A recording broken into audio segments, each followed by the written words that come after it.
Assalamualaikum warahmatullahi wabarakatuh. Salam Indonesia, Horas Medan, dan salam Ahoy. Salam jumpa bersama saya Zafar Salim dalam video presentasi mahasiswa. Saya mahasiswa Fasilkom TI, Prodi Teknologi Informasi Universitas Sumatera Utara dengan NIM 181402001. Nah, video ini merupakan tugas UTS mata kuliah Keahlian Presentasi dan Komunikasi oleh dosen pengampu Ibu Sarah Purnamawati ST.MSc. Selamat menyaksikan, check it out!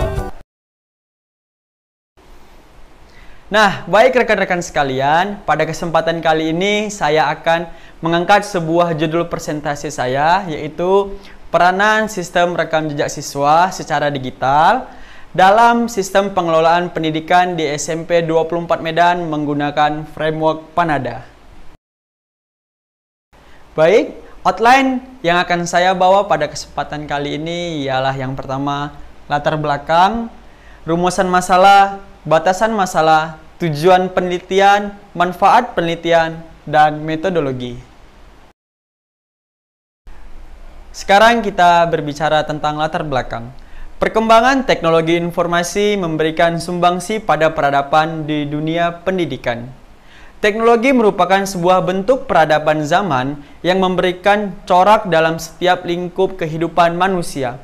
Di sisi lain, pendidikan memerlukan teknologi yang membantu proses mekanisme untuk menuju ketercapaian dan keberhasilan di dunia pendidikan. Oleh sebab itu, sistem rekam jejak siswa sangat diperlukan untuk mengemas secara include dan mempermudah informasi tentang informasi siswa. Oleh sebab itu, mari saksikan video berikut ini. Pada proses perencanaan pendidikan mulai dari melakukan persiapan, perencanaan pembelajaran, sistem pengelolaan, input data dan penerimaan siswa baru, serta perencanaan kurikulum, perencanaan kegiatan siswa, keseluruhan bentuk perencanaan tersebut dikelola dalam sebuah sistem database. Selain itu, bentuk pelaksanaan proses pembelajaran dan sistem evaluasi tentunya memerlukan fasilitas teknologi yang tidak kalah pentingnya. Pengelolaan tersebut dilaksanakan oleh guru melalui pembelajaran yang terintegrasi pada setiap mata pelajaran dengan menggunakan teknologi seperti komputer, handphone, laptop, dan lain sebagainya. Begitu pula halnya pada bagian evaluasi pembelajaran, seluruh aktivitas, dan pemberian soal-soal. Oleh karena itu, perlu adanya sebuah sistem rekam jejak siswa tentang hal yang berkaitan dengan segala bentuk informasi yang diperlukan oleh siswa. Siswa akan bisa terlihat segala bentuk informasi datanya, mulai dari identitas siswa, perkembangan, dan proses belajar siswa, permasalahan siswa yang akan dikelola oleh bimbingan konseling, sampai pada pencatatan nilai, prestasi, dan perencanaan tindak lanjut dalam penanganan siswa. Dengan demikian, teknologi berbentuk rekam jejak siswa yang dilakukan oleh stakeholder, sekolah akan memberikan sumbangsi pendidikan yang berarti dalam peningkatan kualitas SDM. Penulis mengembangkan penelitian kali ini dengan menggabungkan seluruh pelayanan data sistem dan pengelola pendidikan di satuan sekolah dengan menggunakan sistem rekam yang terintegrasi dalam satu sistem pengelolaan teknologi digital.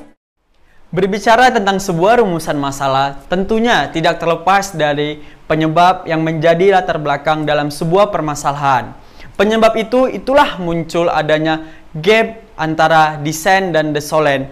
Gap tersebut berujung pada titik permasalahan yang akan dibahas. Nah, di slide kali ini saya mengangkat dua rumusan masalah, yaitu yang pertama, bagaimana cara merencana sistem rekam jejak siswa secara digital dalam sistem pengelolaan pendidikan di SMP 24 Medan. Yang kedua, bagaimana peranan sistem rekam jejak siswa secara digital dalam sistem pengelolaan pendidikan di SMP 24 Medan.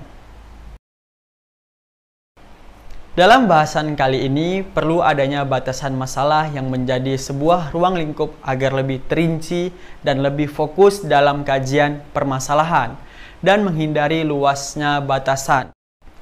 Batasan masalah yang pertama adalah sistem rekam jejak yang dilakukan hanya pada objek siswa. Batasan masalah yang kedua adalah siswa yang akan diteliti adalah siswa di SMP 24 Medan dengan jumlah siswa yang hampir mencapai 800 orang. Maka penelitian mengambil sampel penelitiannya berdasarkan Suharismi Arikunto 2006-112 bahwa jika subjeknya kurang dari 100 orang sebaiknya diambil semua. Jika subjeknya lebih dari 100 orang, dapat diambil 10-15% atau 20-25% atau lebih.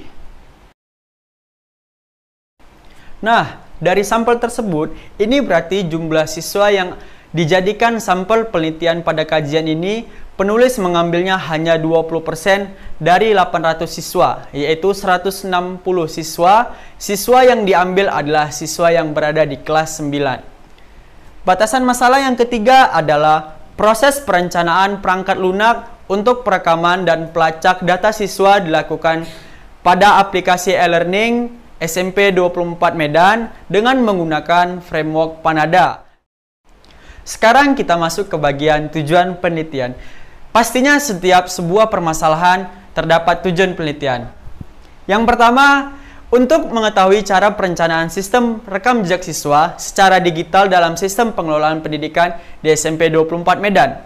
Yang kedua, untuk mengetahui peranan sistem rekam jejak siswa secara digital dalam sistem pengelolaan pendidikan di SMP 24 Medan. Baik rekan-rekan mahasiswa sekalian, kita masuk pada manfaat penelitian. Sebuah penelitian pasti terdapat manfaat. Yang pertama yaitu dapat mengatur sistem database yang sistematis dan terintegrasi dengan baik.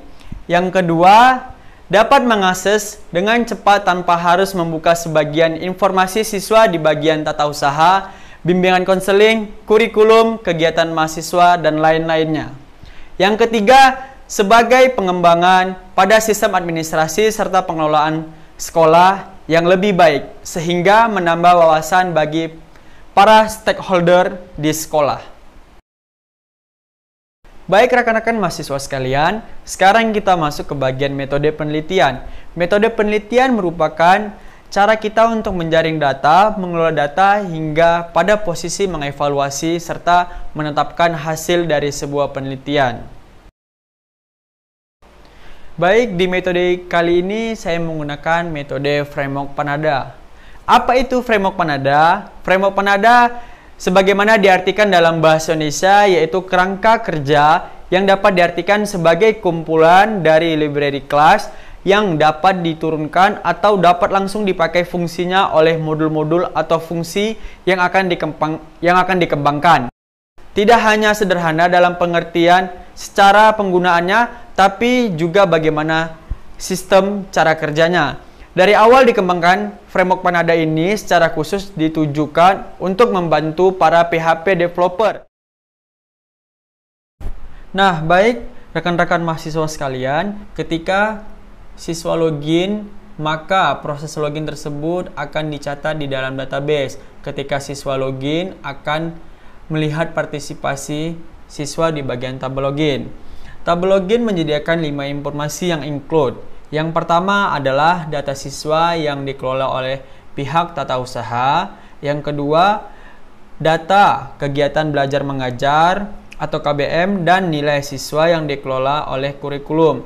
Yang ketiga adalah data kegiatan ekstrakurikuler yang dikelola oleh Sarpras serta kesiswaan. Yang keempat adalah data catatan dari bimbingan konseling atau BK yang dikelola oleh pihak UMAS dan guru BK serta kesiswaan. Dan yang kelima adalah prestasi akademik yang dikelola oleh kurikulum dan kesiswaan. Dengan demikian, sistem rekam jejak siswa tentunya akan terintegrasi dengan baik. Baik, demikian video presentasi kita kali ini. Semoga bermanfaat bagi rekan-rekan sekalian. Lebih dan kurang saya mohon maaf. Billahi taufiq wal hidayah. Wassalamualaikum warahmatullahi wabarakatuh. Salam Indonesia, Horas Medan, dan salam Ahoy.